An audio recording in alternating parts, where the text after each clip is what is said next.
There's one. What is it? Smart cars save or waste energy? In what ways are smart cars safe? In what ways are smart cars Oh, no, save or waste energy. safe Or, conserve energy? yeah. They're very fuel efficient. They use less fuel than most cars. Okay. Next question. Emma. There's one. What innovative solutions to environmental problems have you developed? What innovative solutions to environmental problems have I developed? I've supported those solutions being put forward. So something like you guys were just talking about recycling, reuse. So using that in a scale of our liquid waste in Victoria. So push that as a solution. There's in the back. Yep. What are the possibilities of keeping our water clean? Well, it's we as our civilization, our city, we use water. We take it from Sewage Reservoir, nice and pristine and clean. We run it through our households, our businesses, and everything like that, and then we discharge it. So the possibilities is not to put any pollutants in it when it comes through, and just use it for things like drinking or feeding your pets and stuff like that. It's very difficult for us in our society to do that, and it's a matter of being conscious about what you put in water. To make a fishery healthy, you count how many fish you catch, and you try to put that in the context of the environment there and how many fish there are out there. And so you limit the number you catch so that you're not over-exceeding the interest payment of the environment. How clean is our water? Our water coming from Souk is very clean. It's very, internationally it's one of the best drinking sources of water that's out there. So it's pretty high level. But even the stuff that comes from Souk has pollutants in it.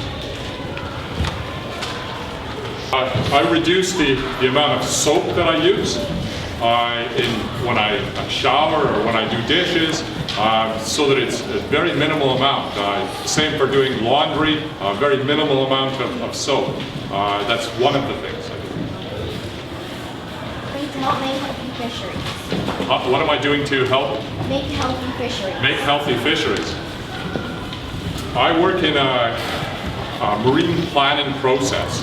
I'm a representative for the commercial fishery in the North Coast marine planning process here. So that process, there's three ways to really change things in the world we live in.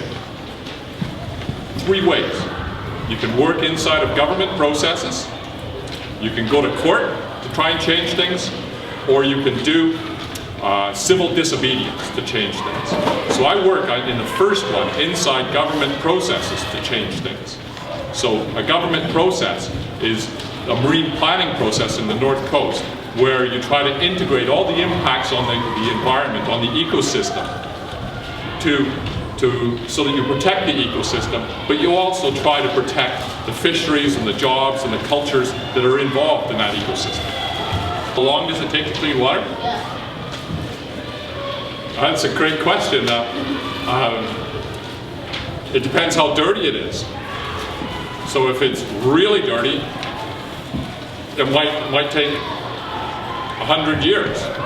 If it's not so dirty, then it might take 5 minutes. At the back. What's the impact of sewage? What's the impact of the sewage that goes into the ocean in Victoria? This is a hugely debated issue in Victoria, has been for the last 40 years. The sewage that goes into the ocean from Victoria, there's about 130 million litres a day of sewage that goes into the ocean. There's a variety of different things that are in our sewage that impact our ocean. One of the biggest things is the fecal coliform. So that's the bacteria, the pathogens that our bodies produce.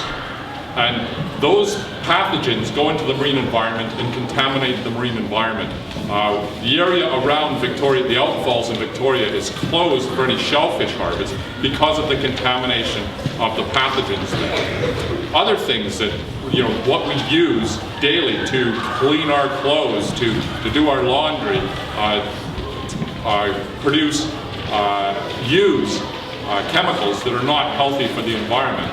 So they collect in and around the outfalls of Victoria. So there's the areas around the outfalls have enough contamination to be listed as contaminated sites.